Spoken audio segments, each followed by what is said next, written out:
宮崎春子、68歳。東京の郊外にある小さなマンションで春子は一人静かに暮らしていました。朝6時、目覚まし時計が鳴るより少し早く、春子はいつものように目を覚まします。白い壁、木目の床、小さな食卓。部屋はきれいに片付いていましたが、そこには誰かを待つ声も、誰かにせかされる足音もありませんでした。春子は台所に立ち、お湯を沸かしました。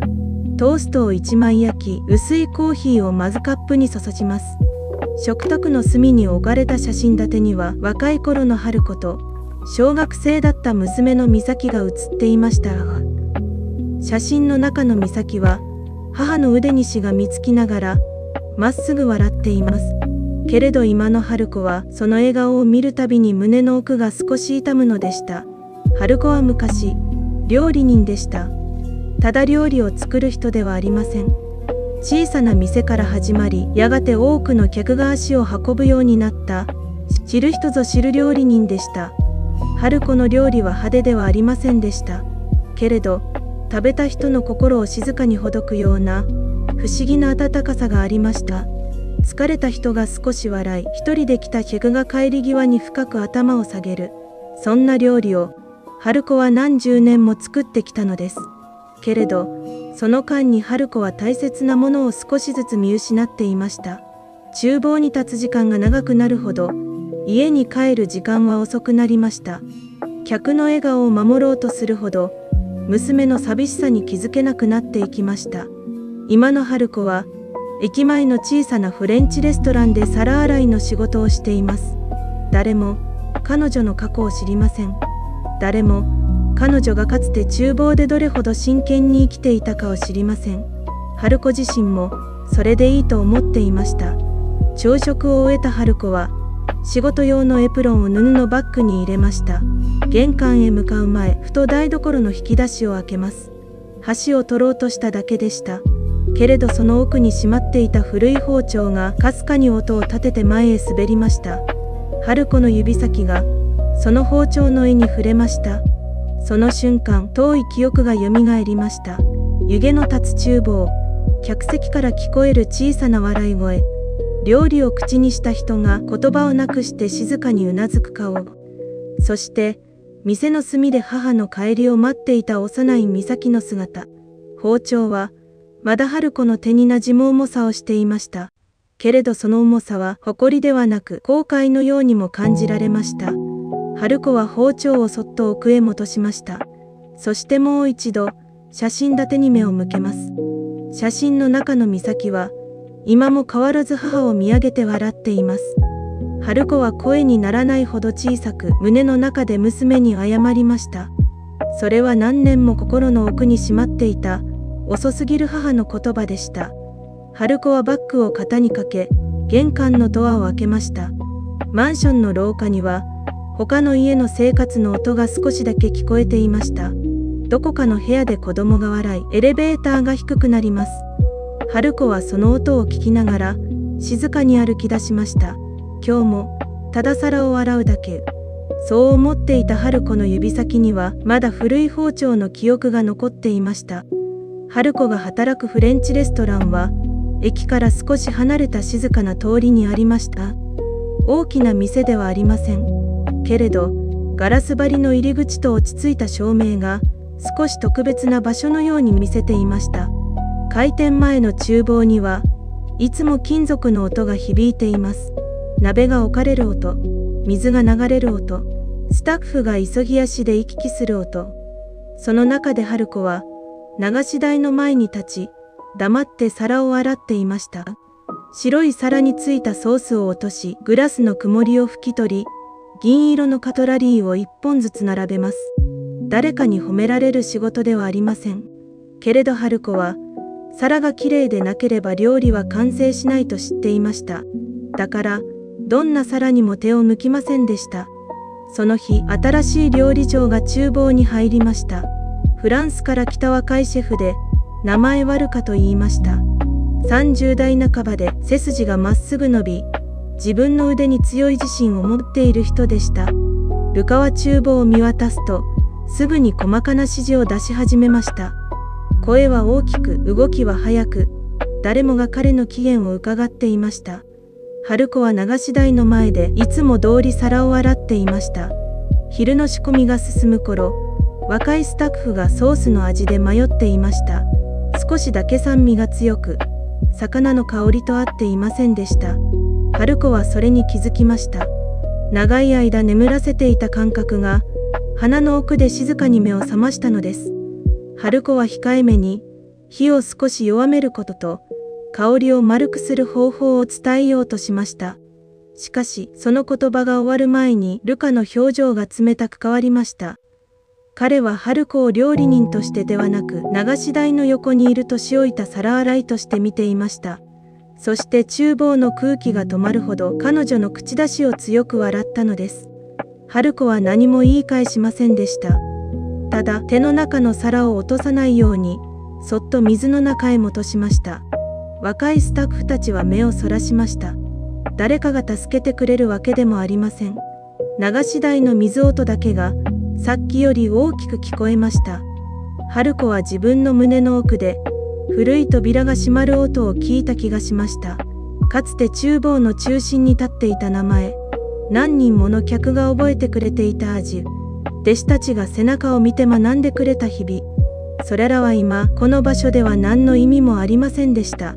春子は、自分が怒っているのではないと気づきました。本当に苦しかったのは、料理を愛していた自分まで誰にも見えなくなってしまったことでした。年を取るというのは、体が弱くなることだけではありません。大切にしてきた時間まで、なかったことにされる瞬間があるのです。その夜、仕事を終えた春子は、店の裏口から外へ出ました。冬の風が、エプロンの下の服まで冷たく通り抜けていきます。駅へ向かう道には会社帰りの人たちが足早に歩いていました。春子は手をコートのポケットに入れました。指先には朝触れた包丁の記憶がまだ残っていました。けれど今の春子にはそれを握る勇気がありませんでした。もう料理には戻らない。そう決めたはずでした。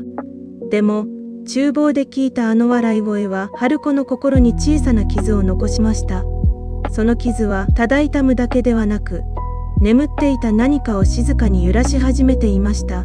それから数日、春子はいつも以上に黙って働きました。皿を洗い、グラスを並べ、湯がを拭き、厨房の隅で一日を終える。ルカは相変わらず忙しく、春子に目を向けることはほとんどありませんでした。ランチ営業が終わった午後、厨房には少しだけ静けさが戻りました。若いスタッフたちは遅い休憩に入り、鍋の中には使い切れなかった野菜と、少しだけ残ったスープがありました。春子はそれを見て、しばらく手を止めました。捨てるには惜しい、そう思っただけでした。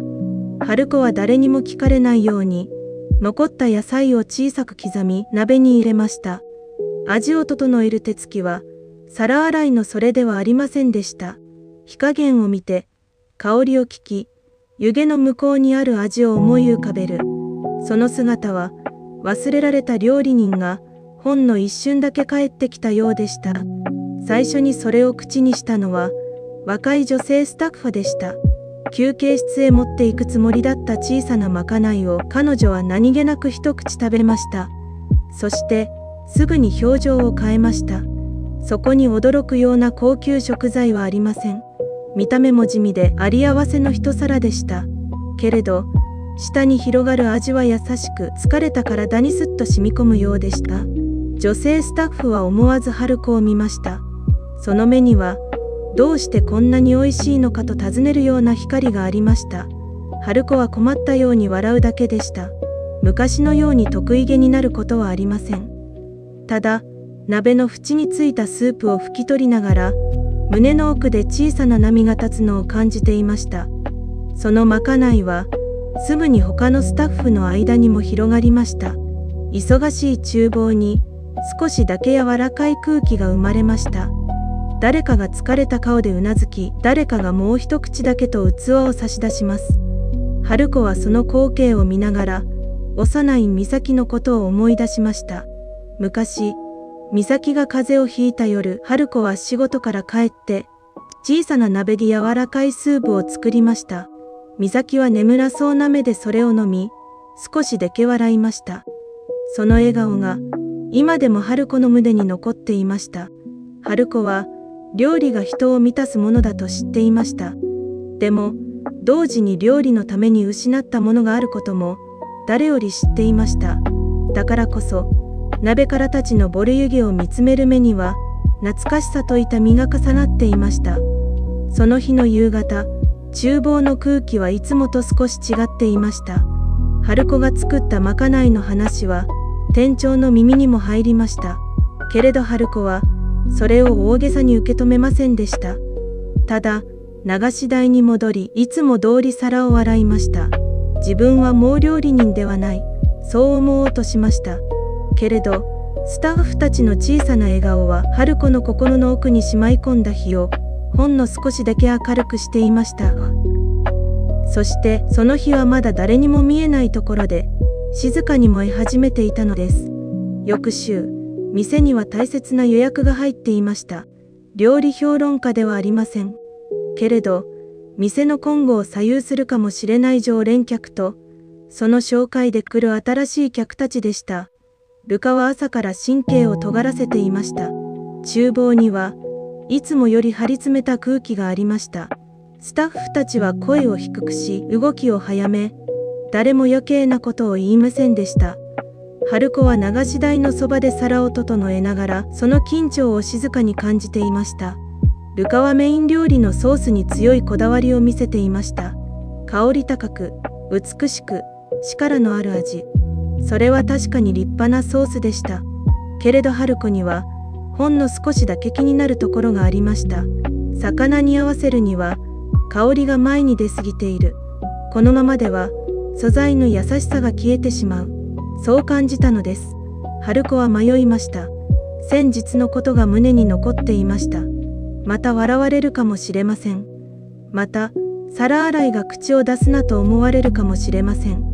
それでも、料理が客に届く瞬間を想像すると、黙っていられませんでした。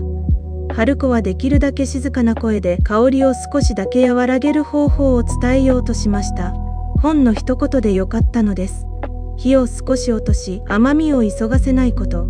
それだけで皿全体が落ち着くと、春子には分かっていました。けれどルカは振り向いた瞬間、春子の言葉を最後まで聞きませんでした。自分の料理に口を出されたと思ったのでしょう。彼の目には怒りよりも先にプライドが見えていました。春子の助言は、厨房の熱気の中で届かないまま消えていきました。春子はそれ以上、何も言いませんでした。料理人は味に責任を持つものです。そして今、その皿に責任を持つのは自分ではない。そう自分に言い聞かせました。けれど、胸の奥は静かにざわついていました。料理を前にして、気づいたことを言えない。手を伸ばせば救えるかもしれない味をただ見送るしかない。それは、春子にとって思った以上に辛いことでした。若いスタッフが一瞬だけ春子を見ました。まかないの味を知っている彼女は春子の表情に何かを感じたのかもしれません。けれど、厨房では誰も動けませんでした。ルカの背中が、その場の空気を支配していたのです。夜の盛業が始まりました。客席には、静かな期待が広がっていました。グラスに光が反射し、ナイフとフォークが美しく並んでいます。その華やかな空間の奥で、春子は皿を洗いながら遠くのテーブルを気にしていました。料理は美しく仕上がっていました。見た目だけなら誰もが感心する一皿です。けれど、春子には分かっていました。美しさだけでは、心までは届かないことを。その夜、店の運命を少しずつ変える出来事が、静かに近づいていました。その夜のダイニングは、落ち着いた光に包まれていました。予約客たちは静かに席につき、料理が運ばれるのを楽しみに待っていました。店長はいつもより背筋を伸ばし、スタッフたちも緊張した表情で動いています。ルカの料理は、一皿ずつ丁寧に運ばれていきました。前菜は美しく、スープも滑らかでした。客たちは穏やかにうなずき、店には一見、順調な空気が流れていました。けれど春子は厨房の奥で小さな不安を抱えていました。問題はメイン料理です。あのソースが魚の味を隠してしまうかもしれない。その思いが流し台の水音の中でも消えませんでした。やがてメイン料理が運ばれました。美しい皿でした。白い魚の上に艶のあるソースがかかり、彩りも整っています。誰が見ても腕のある料理人の仕事だとわかる一皿でした。しかし最初の客がそれを口にした瞬間、表情が少しだけ止まりました。大げさな反応ではありません。けれど料理を本当に楽しんでいる人の顔ではありませんでした。次の客も同じように静かに皿を見つめました。その沈黙は厨房にまで伝わってきました。ルカの手が止まりました。店長の顔色も変わりました。春子は遠くからその様子を見て、胸の奥が痛くなりました。それは誰かの失敗を見て喜ぶ痛みではありません。料理が客の心に届かなかった時の料理人だけが知る痛みでした。営業が終わった後、厨房は重たい静けさに沈みました。誰も大きな声を出しませんでした。ルカは作業台の前に立ち、動かなくなっていました。自身に満っていた背中が、その夜だけは少し小さく見えました。店長は売り上げや評判のことを考えていたかもしれません。スタッフたちは明日からの空気を心配していたかもしれません。でも春子はただ料理のことを考えていました。味が届かない夜は料理人の心を深く沈めます。それを春子は知っていました。若い頃の自分も何度も失敗しました。客に何も言われなかった皿ほど後になって長く胸に残るものです。春子はルカを責めませんでした。彼の傲慢さを思い出しても、今この瞬間だけは彼が料理に向き合って苦しんでいることが分かったからです。しかし同時に春子の中にある古い名前がゆっくりと息を吹き返していました。もう黙っているだけでいいのか。もう自分は皿を洗うだけの人間なのか。その問いが静かな厨房に残りました。その夜、店長は春子を引き止めました。まかないの味のこと、ソースを気にしていた春子の表情のこと、そして昔どこかで見た料理人の名前のこと。店長の記憶の中で宮崎春子という名が少しずつ形を取り始めていました。春子は否定しませんでした。けれど誇ることもしませんでした。ただ長い時間をかけて閉じてきた扉の前にもう一度立たされたような気がしていました。その扉の向こうには料理だけではありません。娘の美咲との届かなかった年月も眠っていたのです。その夜、春子はいつもより遅く家に帰りました。マンションの部屋に入ると静けさが重く感じられました。外では車が遠くを通り過ぎ、冷蔵庫の小さな音だけが部屋に残っています。春子はコートを脱ぎ、小さな食卓の前に座りました。店長に名前を尋ねられたことが頭から離れませんでした。宮崎春子。それは確かに自分の名前でした。けれど長い間誰にも呼ばれないうちに、まるで別の人の名前のようになっていました。春子は棚の奥から古い料理ノートを取り出しました。表紙は少し色あせ、角は擦り切れていました。ページを開くと、若い頃の自分の字が並んでいます。食材の分量、火加減、客の好み、失敗した日の反省。そこには春子が料理に注いできた時間がそのまま残っていました。ページをめくっていると、一枚の小さな紙がはらりと落ちました。春子は息を止めました。それは美咲が小学生の頃に書いた手紙でした。丸い字で書かれた短い手紙。母の料理が好きだということ。でも時々早く帰ってきてほしいということ。一緒に晩ご飯を食べたいということ。たったそれだけの子供の願いでした。春子はその手紙を読んだ瞬間、胸の奥にしまっていた痛みが一気に広がるのを感じました。あの頃の春子は店を守ることで必死でした。客の予約、仕込み、弟子の指導、夫の体調。毎日があまりにも忙しく、娘の小さな願いを後で聞けばいいと思っていたのです。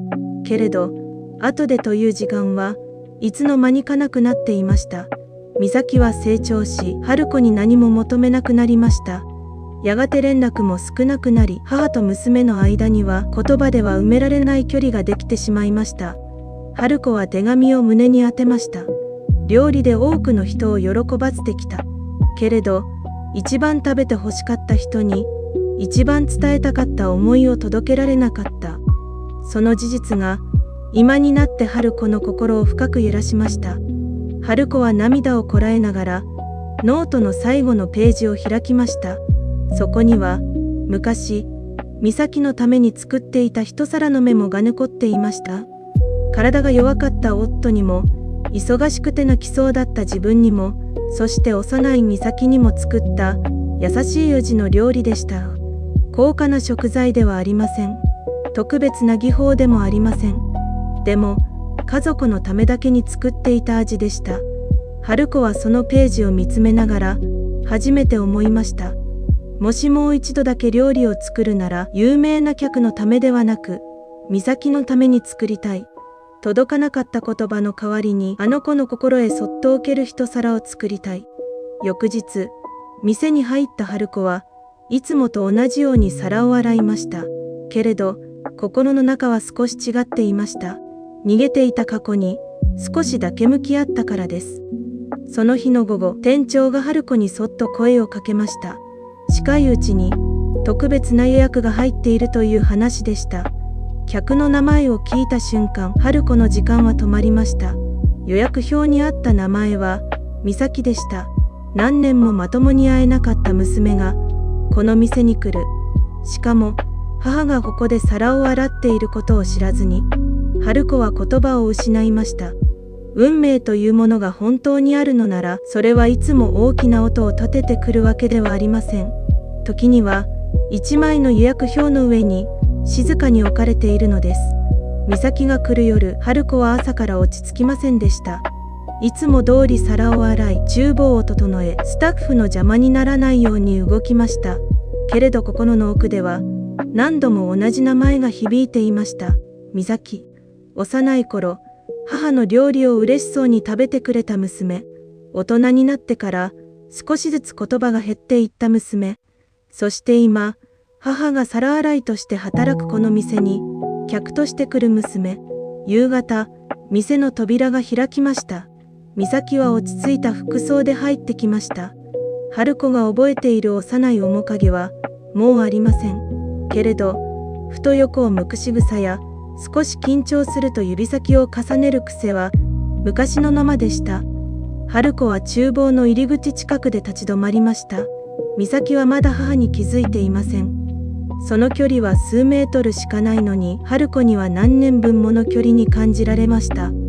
その夜、ルカは厨房でいつもより静かでした。前回の失敗が彼の中に残っていたのでしょう。彼は春子を見ても以前のように冷たく笑うことはありませんでした。店長は春子に料理を作ってみないかと頼みました。それは特別な注文ではありません。店のメニューにもない春子だけが知っている一皿、美咲に届けるための最後の料理でした。春子は長い間黙っていました。手が震えていました。包丁を持つのが怖いのではありません。料理が失敗することが怖いのでもありません。美咲に届かなかったらどうしよう。母の勝手な思いだと思われたらどうしよう。その怖さが春子の胸を締め付けていました。それでも春子はエプロンの紐を結び直しました。作業台の前に立ち包丁を握ります。すると、不思議なことに手は自然に動き始めました。野菜を切る音、鍋の中でスープが静かに揺れる音、火を弱めるタイミング、すべてが春子の体に残っていました。ルカは少し離れた場所で、その手つきを見つめていました。そこにはもう、皿洗いを見る目はありませんでした。一人の料理人を前にした静かな敬意がありました。料理は美しい皿ではありませんでした。流行の飾りも派手なソースもありません。けれど、湯気の中には春子が長い年月抱えてきた思いがありました。美咲に言えなかった謝罪、見守れなかった時間への後悔、それでもずっと消えなかった愛情、そのすべてが一皿の中に静かに込められていました。皿が美咲の前に置かれました。美咲は最初、それが何なのかわからない様子でした。けれど、一口食べた瞬間、彼女の表情が変わりました。その味は、遠い昔の夜に戻る味でした。風邪をひいた日に、母が作ってくれた優しい味。一人で待っていた寂しさの中で、それでも少しだけ安心できた味。忘れたと思っていた記憶が美咲の中で静かによみがえりました。美咲の目に涙が浮かびました。言葉より先に味が届いたのです。少し離れた場所で見守っていた春子も、もう涙をこらえることができませんでした。母と娘の間に合った長い沈黙が、その一口で少しだけほどけていきました。厨房では誰も声を出しませんでした。ルカも店長も若いスタッフもその瞬間を静かに見守っていました。春子は有名な料理人に戻ったわけではありません。失った時間が全て戻ったわけでもありません。けれど、美咲がもう一度スプーンを持ち上げた時、春子は思いました。料理は過去を消すものではない。でも、もう一度向き合うための小さな橋にはなれるのだと。その橋の向こうで、美咲は静かに母を見つめていました。営業が終わる頃、店の外には静かな夜が広がっていました。冬の空気は冷たく、街灯の光が歩道に柔らかく落ちていました。レストランの窓からはまだ暖かい光が漏れています。春子は店の前に立っていました。美咲と何を話せばいいのか、わかりませんでした。長い年月をたった一言で埋めることはできません。母として謝りたいことは山ほどありました。けれど、どこから言葉にすればいいのか春子にはわからなかったのです。少し離れた場所に美咲が立っていました。昔のように駆け寄ってくる年齢ではありません。けれど、その表情にはもう他人のような冷たさはありませんでした。二人の間にある距離はまだ小さくはありません。それでもさっきまでより確かに近くなっていました。美咲はゆっくりと春子に近づきました。春子は思わず背筋を伸ばしました。叱られるかもしれない。責められるかもしれない。それでも受け止めなければならないと春子は思っていました。けれど美咲の目にあったのは責める色ではありませんでした。長い間閉じ込めてきた寂しさとようやく母に近づけた安堵でした。美咲もまたずっと言えなかったのです。寂しかったこと、母の料理を嫌いになったわけではなかったこと、本当はもう一度だけ一緒に食卓に着きたかったこと。春子はその思いを言葉ではなく表情で受け取りました。涙がこぼれそうになりました。過去は消えません。けれど、過去の痛みを抱えたままでも人はもう一度手を伸ばすことができるのかもしれません。次の瞬間、美咲は春子をそっと抱きしめました。春子の体は小さく震えました。それは驚きでもあり、安堵でもありました。何年も心の中で待っていたぬくもりが今ようやく湾の中に戻ってきたのです。春子は美咲の背中に手を回しました。涙が頬を伝いました。謝罪の言葉も感謝の言葉もすぐには出てきませんでした。けれどその抱擁だけで十分でした。母と娘は長い沈黙の後でようやく同じ夜の中に立っていました。店の中ではルカが窓越しにその姿を見ていました。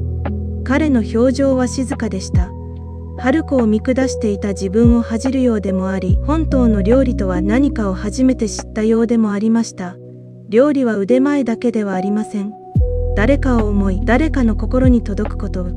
その大切さを彼は春子の一皿から学んだのです。それから春子はすぐに有名な料理人として戻ったわけではありません。テレビに出ることも大きな店を開くこともありませんでした。それでも店の厨房で少しずつ料理を教えるようになりました。若いスタッフに火加減を伝え、ルカには素材の声を聞くことを教えました。美咲とは月に一度だけ一緒に食事をするようになりました。最初はぎこちない時間でした。けれど温かいスープを分け合ううちに、少しずつ言葉が戻ってきました。失った時間は戻りません。でも、新しく重ねる時間は、何歳からでも始められます。春子はある朝、台所の引き出しから古い包丁を取り出しました。今度は奥へ戻しませんでした。きれいに拭き、窓から入る光の中でしばらく見つめます。その包丁は、もう後悔だけの重さではありませんでした。人生の終わりに近づいたと思っていた場所にも、まだ小さな始まりはあります。春子の老後に灯った光は華やかなものではありません。けれど、娘の笑顔と湯気の立つ一皿の中で確かに温かく輝いていました。